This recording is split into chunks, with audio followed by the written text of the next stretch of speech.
Hola a todos, yo soy Martina y esto es Books and Face.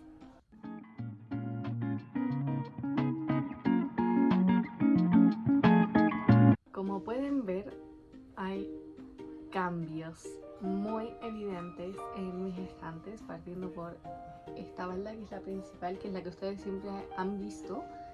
Por lo general estaban los libros de Saraya y más arriba, Dune aquí al medio y esta estaba en la tercera posición, pero decidí hacer un cambio, no sé si me convence, la verdad que me gusta mucho, veremos si lo mantengo o bien pongo el de Dune aquí de nuevo, no sé, tengo que ir viendo. Y lo otro, que sí es el cambio más radical yo creo, es que moví este estante que en general tengo allá, ustedes no están viendo allá, pero tengo allá, hacia acá. Quiero ver cómo queda. También quiero saber cuál es su opinión al respecto. Aquí hay más libros, solo que no se ven. Tengo como una cajita que es bien bonita y que tiene más libros, tiene muchos de hecho. Son la mayoría de mis libros de poesía que están ahí. Y acá en realidad va mi tele, que es lo que siempre va aquí, solo que ustedes nunca lo ven porque yo bajo mi tele para que no se vea y puedan ver el fondo de collage de libro que tengo. Pero ahora, además de bajar la tele, puse mi Funko de Rhaenyra, que este ya se los he mostrado, y puse algunas novelas gráficas como La Sociedad de los Dragones de Té, que me gustan mucho y que tienen una portada bien bonita. Quiero ver qué tal va esto, a ver si me convence, si no, pero de momento encuentro que no se ve mal, solo que no sé si me gusta cómo queda la entrada de la pieza. Es lo único que no me convence tanto porque lo que hay acá es una cómoda y es bastante larga, entonces puede que me incomode un poco, pero lo descubriremos. De momento quiero saber cuáles son sus opiniones, si les gusta este fondo. Tiene muchas más cosas, ahí está Narnia, Harry Potter y Percy Jackson. No me pasaba hace mucho tiempo por acá y les traigo el wrap-up correspondiente a marzo, abril. En el clip original les decía además mayo-junio, pero el video me quedó tan largo que tuve que dividirlo en dos partes, siendo esta la primera. Así que ya partamos porque voy a tener que hacer reseñas un poquito más breves, lo que a mí siempre me cuesta mucho, para que esto sea un poquito más dinámico y expedito. El primer libro que me estuve leyendo es Los Tigres de Montparnasse, de Emilio Salgari. Acá seguimos a Sandokan, uno de los piratas más temidos de Malasia, que junto al poderío que ejerce con los Tigres de Montparnasse, que son sus camaradas y a quienes él tiene en su cargo, han hecho muchos estragos por aquí y por allá. Tienen una mala reputación de parte de los ingleses, por supuesto, que esto es toda una cuestión de perspectiva. Un día Sandokan se entera que hay una mujer muy hermosa a la cual llaman la Perla de Labuan. Tantos son los atributos que tiene esta joven que él decide ir a buscarla. El problema es que ella justamente vive en territorio enemigo, por lo tanto es una travesía muy peligrosa ir a tan solo ver, porque en realidad Sandokan no tiene ninguna otra intención, a la Perla de Labuan, a ver quién es esta mujer, si en realidad es tan bella como dicen. Ahí la historia comienza a ponerse cada vez más divertida. Esta realmente es una aventura porque Sandokan efectivamente llega a conocer a la Perla de Labuan, también conocida como Lady Mariana, y el problema y el foco de toda esta historia es que ellos se enamoran y eso desata una serie de problemáticas políticas entre quienes viven en la isla y los Tigres de Malasia, que junto a Sandokan tienen una historia de fondo muy fuerte que también da sentido a toda esta disputa que existe entre los ingleses y los Tigres de Montparnasse y al odio que es tan grande, pero que se entiende de parte de Sandokan hacia ellos, no tanto de ellos hacia Sandokan. Es una novela que a mí me interesaba mucho leer, básicamente porque a mi papá le gusta mucho Emilio Salgari, le gusta también esta saga particular de él y las películas. Hay una que es un poquito más antigua, les voy a dejar la portada en algún lugar para que la vean, también es muy buena. Hay varias escenas que ocurren en el océano y eso a mí me gusta mucho. Hay una pelea que tiene Sandokan con un tiburón. Imagínense, hay un momento en el que tiene que esconderse y entre una chimenea. Son un montón de situaciones extremas en las que se tiene que ver este pirata que hacen que la historia sea disfrutable. Además, considerando que este libro es del siglo XIX y en general los autoras en esa época tenían una pluma un poquito más densa. No es el caso, entonces en realidad se siente como un relato muy actual. El siguiente es El árbol muy lejano, El bosque encantado de Enid Blyton, un libro infantil cuya película va a salir en poco tiempo. Aquí en Chile les voy a dejar la portada de ambos para que la puedan ver. Y seguimos la historia de tres hermanos, Joe, Beth y Franny, que acaban de mudarse a el campo, a un sector más bien rural, donde tienen al lado de su casa un bosque que la gente del pueblo les dice que ese es el bosque encantado. Los niños, evidentemente, con mucha curiosidad, les llama mucho la atención y un día deciden aventurarse en el bosque y se encuentran con unos duendes que les presentan el árbol encantado que hay en este bosque. Es un árbol gigante y aunque los duendes les advierten que no tienen que subir, ellos deciden hacerlo y ahí se encuentran con distintos personajes como el señor Cara de Luna, de las Cevitas, que les van enseñando un poco qué es este árbol mágico. Y es que cuando ellos llegan a la copa, cada día hay un nuevo país. Estos ofrecen distintas cosas. Por ejemplo, un día está el país de los cumpleaños, en el cual tú, si es tu cumpleaños, subes, pides un deseo y se cumple no solo a ti, sino también a tus invitados. Hay otra ocasión en la que van a un país donde tienen un montón de cosas desperdigadas y uno puede tomar lo que quiera hasta que ese país se vaya. Si ustedes tienen la mala suerte de haberse quedado en ese país, van a tener que arreglárselas para poder volver a el árbol mágico. Y evidentemente, como es algo tan difícil a veces de medir, uno no sabe necesariamente si se van a ir a una hora o a otra en los países. Eso hace que sea bastante peligroso, además de que uno no tiene idea si el país que llegue tendrá a personas buenas o malas. Por tanto, tampoco sabe si quizá en algún momento llega a algún país que va a querer esclavizarte. Y ahí van teniendo un montón de aventuras los niños, que cada vez se hacen más cercanos con los habitantes de este árbol. Y es un inicio de saga y no sé si me vaya a leer los otros, porque este es divertido, pero ya no es quizás el tipo de historia que me gusta tanto leer, aunque de todas formas la disfruté bastante. La recomiendo sobre todo para niños más pequeños que están recién adentrándose a la lectura y les va a encantar porque es muy mágico, del estilo de Narnia, pero en un árbol. Además tiene personajes de historias clásicas como Ricitos de Oro y Los Tres Ositos, entonces es muy para personas que en realidad disfrutan leer o que quizás recién están adentrándose y así conocen a distintos tipos de personajes y seres mágicos. El siguiente es Ustedes brillan en lo oscuro de Liliana Colanzi, un libro de relatos, de cuentos que son muy sensoriales. Vamos desde historias que nos llevan a los inicios del mundo, a una cueva que tiene un montón de rocas preciosas, que tiene distintos tipos de hongos, donde hay olores que a veces son un poco molestos, que básicamente nos guían un viaje geológico que para todas esas personas que les interesa mucho el tema es realmente algo que van a lograr disfrutar de inicio a fin. Fue mi cuento favorito, pero lamentablemente el único que me gustó. Me pasó con los demás cuentos que encontré que estaban contados de una forma muy confusa. Era realmente complicado llegar a comprender qué estaba pasando, dónde estábamos enmarcados. Tuve muchas veces que releer, a veces 5 veces, lo que ya había leído porque no entendía qué estaba pasando y no tenían que ver con la complejidad, sino, para mi gusto, con que simplemente no estaba contado de la forma más clara. Y eso realmente fue triste porque vino después del primer cuento que les expliqué, que a mí me dejó fascinada y dije, este es un gran precedente para lo que viene, y lamentablemente no lo fue. ¿Les recomendaría leer esta historia? Yo creo que no. como ven, tampoco tengo mucho que decir al respecto porque solo me gustó un cuento. Y les recomiendo totalmente que lean ese cuento, que es el 1. El resto, de mi parte por lo menos, no.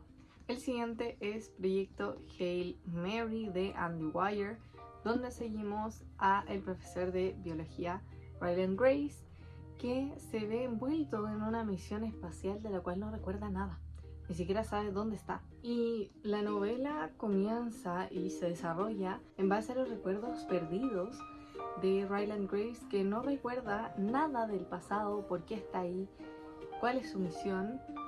Y a medida que avanza el tiempo se da cuenta que él es la última esperanza de la humanidad, porque una forma de vida microscópica llegó a nuestro Sol y comenzó a consumir su energía. Estos pequeños seres alienígenas son los astrófagos. Y en una larga investigación que estuvo realizando el mundo en conjunto, todos los países, porque básicamente perder luz solar significa muchos problemas a nivel ambiental y el consecuente fin del mundo. Por lo tanto, cuando encuentran que solo hay una estrella en el universo que no ha sido infectada, Tau Ceti, deciden enviar a una tripulación, entre ellos Ryland Grace, que se encuentra ahí con otro ser alienígena que es Rocky, que tiene forma de araña, pero su cuerpo es como una roca, y comienzan a trabajar en conjunto para intentar solucionar el problema que aqueja no solo a la Tierra, sino también a los Eridianos, que es la sociedad a la cual pertenece Rocky.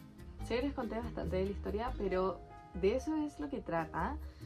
Y para mi gusto intentar esconder el hecho de que, por ejemplo, conoce a Rocky, como incluso ha dicho Andy Weir, miren a mi gata, no es lo más óptimo porque él es el centro de la historia, el vínculo que se genera con Grace también lo es, por lo tanto considero también que era necesario que se los dijera. Y a mí este libro me gustó bastante porque muestra a los alienígenas no como algo malo, o no necesariamente siempre, porque en este caso los astrófagos son corrosivos, pero no con intención de serlo, es simplemente la forma en la que ellos viven. Por otro lado tenemos a Rocky, que es un personaje adorable y con el cual uno llega a encariñarse mucho, a pesar de...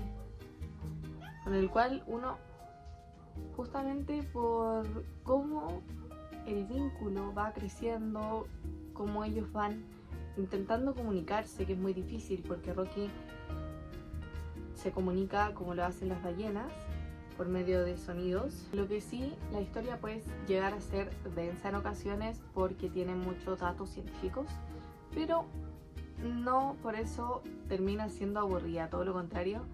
Lo más probable es que eso los haga continuar para saber qué es lo que pasa, tanto con la humanidad como con el vínculo entre Rocky y Grace. Ok, mi gato está solo molestando. También estuve leyendo el tercero y último de El Señor de los Anillos, El Retorno del Rey, que es el que menos me gustó de la trilogía del Señor de los Anillos. Yo desde que la empecé a leer el año pasado supe que no iba a lograr conectar tanto porque el tipo de escritura que tiene J.R.R. Tolkien para mí es muy densa y me costaba mucho leerlo, aunque la historia es buenísima. Si hubiera estado escrita de otra manera, para mí hubiera sido más sencillo. Es también una de las cosas que más le gusta a muchos lectores, pero estamos toda una otra parte que no criticamos, pero sí resulta complicado acercarse a esta historia porque Tolkien era una persona extremadamente erudita, lo cual se evidencia en la historia que él cuenta acá, en la forma en la que él relata la historia, en los detalles que pone, en cómo decide quedarse explicando una cosa que quizás no tiene tanta relevancia por mucho más tiempo del que otros autores lo harían, pero ahí también está toda la grandeza de Tolkien. Entonces, si bien a mí me resultó un poco más difícil terminarme esta saga, sé también que es justamente el motivo por el cual él es tan grande, él es tan reconocido, por la forma en que escribió esta historia y por lo que escribió. El Señor de los Anillos es una saga que les diría que todos tienen que leer, por la importancia que tienen. Esta es la gran saga de fantasía de todos los tiempos. Creo que no hay mucha competencia en este aspecto, también como lo es Dune, la mayor saga de ciencia ficción de todos los tiempos. Puede haber alguna discusión con Asimov y la trilogía Fundación, pero es uno de esos dos. Acá en fantasía también. El Señor de los Anillos es una saga que tienen que leer, la historia de Frodo la tienen que conocer, y no les puedo contar mucho de este tercer libro, de los hechos, porque sería decir spoilers, pero sí que El Señor de los Anillos es una historia donde un ser malvado hace mucho tiempo atrás creó un anillo que contiene un poder tremendo, pero es un poder oscuro. Ese es el anillo de Sauron, el señor malvado de la Tierra Media, donde se ambienta toda esta historia, y que una vez lograron acabar con él, el anillo se perdió. Pero todos tenían la impresión de que iba a volver en algún momento. ¿Cómo resultó ocurriendo? Frodo Bolsón, un pequeño hobbit que vive en la comarca, hereda este anillo de su tío, Bilbo, quien se lo encontró en las aventuras que tuvo en El Hobbit, libro que yo aún no me leo. Pero acá se encuentra con la criatura Gollum, quien había tenido el anillo por mucho tiempo, y ahí es cuando lo obtiene Bilbo y luego pasa a Frodo. Cuando esto ocurre, Gandalf el Gris, un mago muy poderoso, le dice a Frodo que debe resguardarlo, que no debe tocarlo, que no se acerque al anillo porque tiene mucho poder y no es un poder bueno. Y con el tiempo se dan cuenta que hay algo que hacer, y eso es irreversible e irremediable. El anillo único de poder debe ser llevado a Mordor, donde fue creado, y tiene que ser quemado en el mismo lugar donde fue forjado. Muchas rimas. Así es como comienza esta historia. En el primer tomo se unen también otros personajes para acompañarlos en esta travesía, que conforman la comunidad del anillo. Y eso que les conté, la intención de ir a quemar el anillo a Mordor, es toda la historia. Solo que evidentemente van ocurriendo un montón de cosas que impiden que Frodo llegue a Mordor, si es que llega. Finalmente no lo sabemos. O si quien se impone es nuevamente Sauron. Es algo que deberán descubrir si es que aún no se han leído esta historia o si aún no se han visto las películas. A mí me gustan mucho más las películas. Son una joya del cine que tienen que verse. Si no quieren leerse estos libros, al menos véanse las películas del Señor de los Anillos. Yo les recomiendo que las vean extendidas porque hay aún más detalles, y que intenten darle, aunque sea en algún formato, la oportunidad a esta saga. El siguiente es Cumbres Borrascosas de Emily Bronte, un clásico de la literatura que les digo desde ya, no me gustó nada. Aquí seguimos la historia de Heathcliff, un huérfano al que adopta la familia Earnshaw, que vive en una casa que se llama Cumbres Borrascosas. Y ahí conoce a Catherine Earnshaw, con quien se hacen muy cercanos. Con el paso del tiempo se dan cuenta que ellos están enamorados, pero su relación, incluso en ese entonces cuando Catherine acepta que ella ama a Heathcliff, es terrible, es extremadamente tormentosa. Ambos están muy poco interesados realmente en lo que le pasa al otro. No hay nada de lo que en realidad es el amor, que es comprensión, es cariño, es bondad, es respeto. Nada de eso existe en esta novela. Es todo lo contrario, está llena de obsesión, de toxicidad, de una cosa que resulta insoportable. Yo realmente estaba sorprendida por lo que estaba leyendo. También hay venganza, porque la decisión de Catherine de desposar a un joven rico en vez de a Heathcliff trae consigo muchas consecuencias, y que no solo los afecta a ellos, sino que es un problema tan grande y la toxicidad es tan tremenda que termina afectando a todo el entorno familiar de estos dos personajes, que yo no sé si algún día vivieron, aunque sea un poco de felicidad. Es un relato tremendamente tormentoso, difícil de leer, con mentiras, con engaños. Incluso quien cuenta la historia es alguien en quien no podemos creer, es un narrador no confiable, porque detesta a ambos personajes. Entonces, la verdad que yo no sé qué es lo que les gusta a la gente. Quizás todo esto que les digo es interesante para alguien, sin duda no para mí. Y no la recomiendo en lo más mínimo, nada, no recomiendo nada de esta novela, no me gustó nada. Y eso para mí es muy complicado. Y fue un ejercicio leerlo completo, terminarlo. Yo creo que en otra época no lo habría hecho. Este fue un momento excepcional en el que eso ocurrió.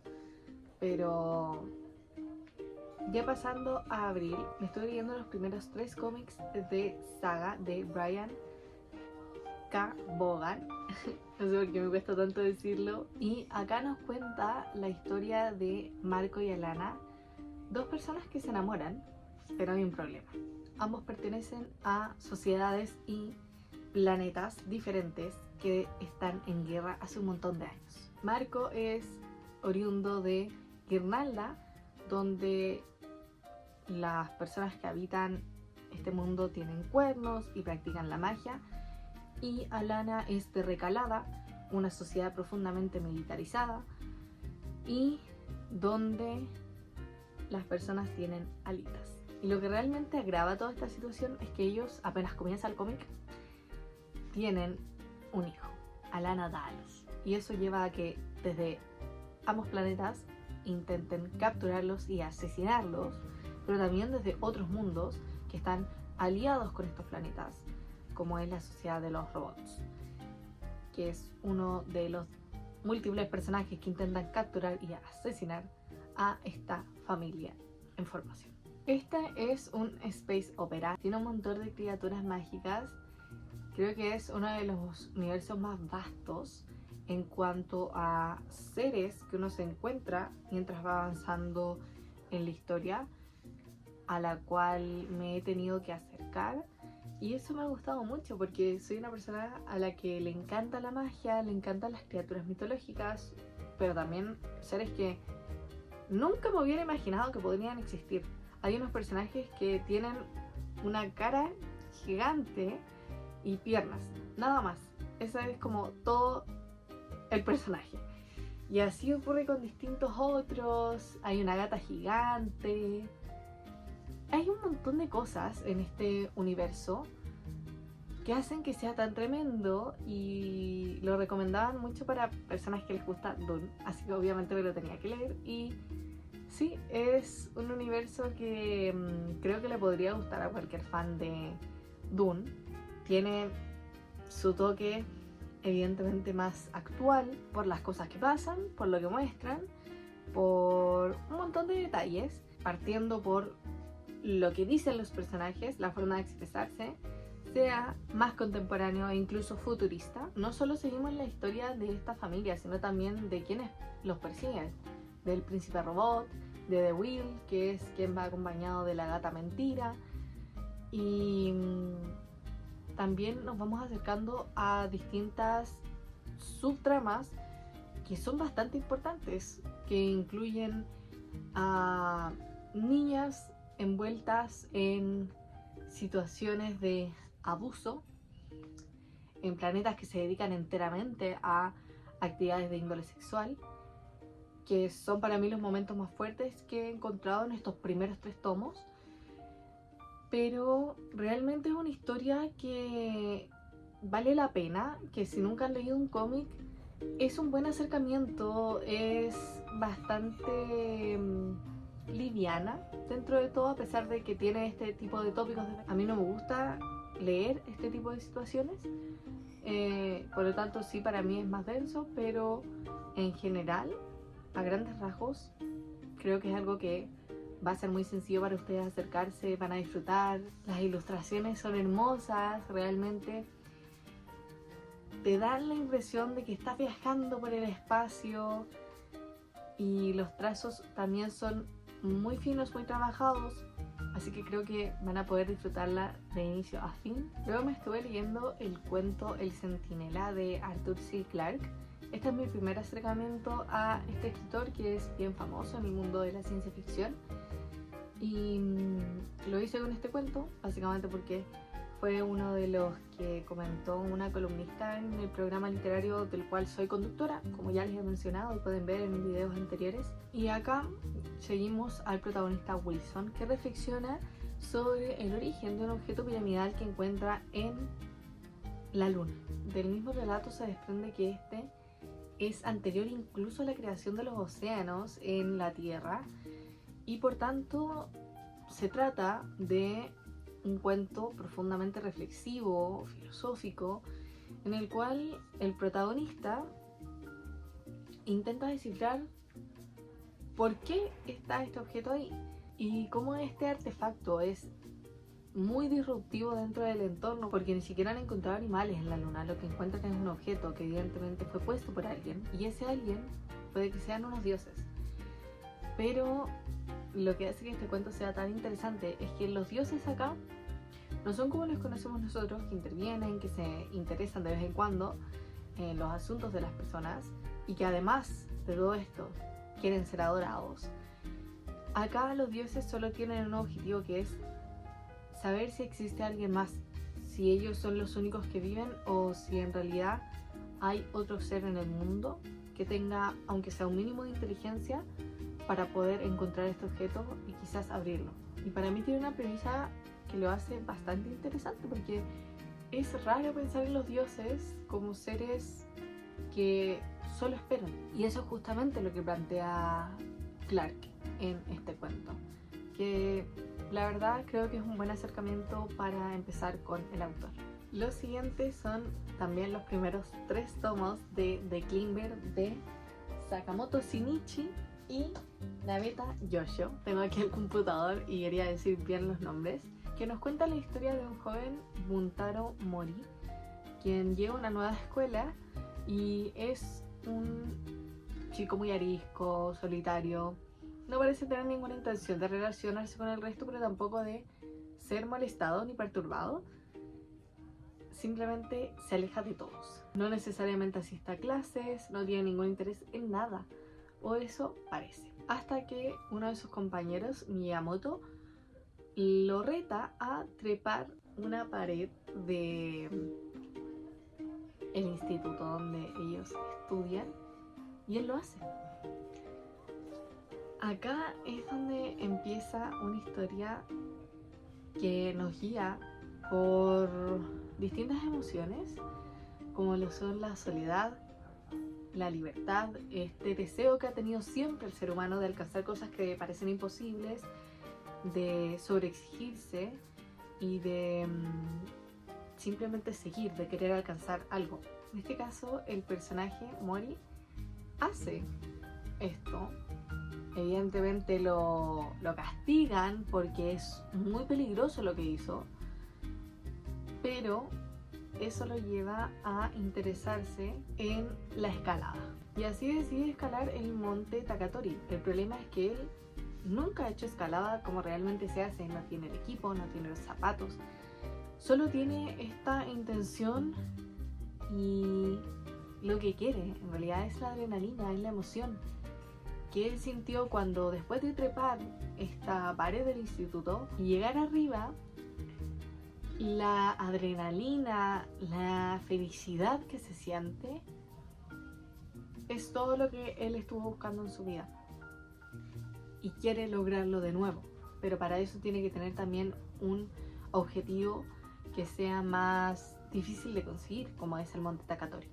Y así comienza una travesía en la cual queda con las manos llenas de heridas, con sangre, casi no las puede utilizar, con también heridas en otras zonas de su cuerpo, los zapatos rotos y malgastados. Y se va mostrando también a su contraparte, que es Miyamoto, un personaje que, si bien en un inicio parece tener ideas más bien negativas hacia Mori, con el transcurso de los tomos y el tiempo van haciéndose un poco cercanos, porque Mori es un personaje de base solitario, entonces no quiere que nadie se acerque a él.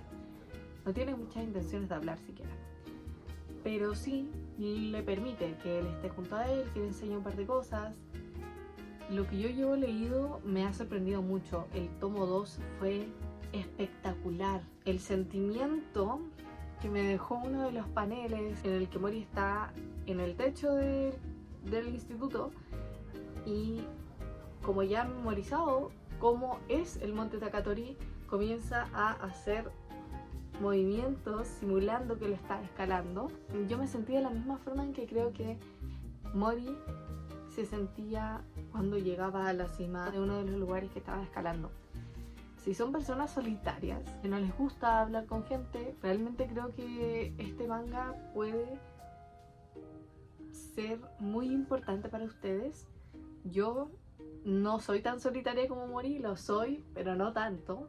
Y aún así me tocó profundamente por estos sentimientos que tenía él de adrenalina y emociones tan potentes. Luego me acerqué a Los suicidas del fin del mundo de Leila Guerriero, escritora y periodista argentina que investigó sobre un pueblo llamado Las Heras, que está en la Patagonia argentina, que durante los años 90 tuvo una ola de suicidios muy alta y que al parecer no tenía ninguna explicación de fondo. Y a través de los relatos de distintos familiares de las personas que decidieron terminar con su vida, ella reconstruye cómo era el pueblo en la época y cómo es que estas personas llegaron a tomar la decisión que después de un tiempo posicionó estadísticamente a Las Heras como uno de los lugares con las tasas más altas de suicidios de Argentina. No sé qué es, pero realmente no logré conectar con la historia. Yo ya me había leído también otro libro de Leila Guerriero que es sobre las Malvinas. Tampoco conecté. Puede ser un poco por la forma en la que ella escribe.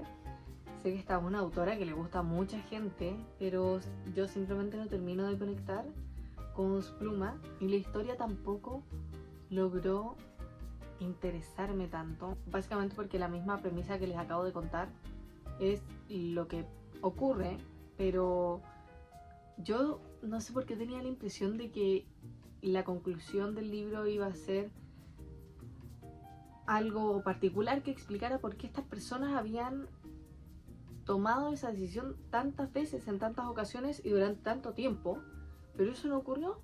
No había ninguna respuesta y no culpo la absoluta Leila Guerriero por eso. Hay muchas razones por las cuales una persona toma la decisión de suicidarse, pero de todas maneras creo que no conecté con la historia. ¿La recomendaría? Tampoco sé. Creo que Leila Guerriero es alguien a quien debemos leer, pero yo aún no encuentro esa historia de ella con la que conecte, que pueda llegar a recomendar. Voy a seguir leyéndola, sin duda, porque es una escritora, como les digo, y periodista muy importante, sobre todo a nivel latinoamericano, pero espero que realmente llegue el día en que pueda recomendarles algún libro de ella, porque de momento eso no ha ocurrido. Les sugiero que me sigan en mis redes sociales, Instagram, TikTok, porque voy subiendo contenido que acá no van a ver nunca, porque es distinto, es más corto o es en fotos o en videos más breves. Si les gusta mi contenido, échenle un ojito a esas redes sociales. Y si les gustó este video, denle a like, suscríbanse y activen la campanita para que les lleguen recomendaciones de todos los videos que voy subiendo al canal. Y nos vemos en la próxima. Bye.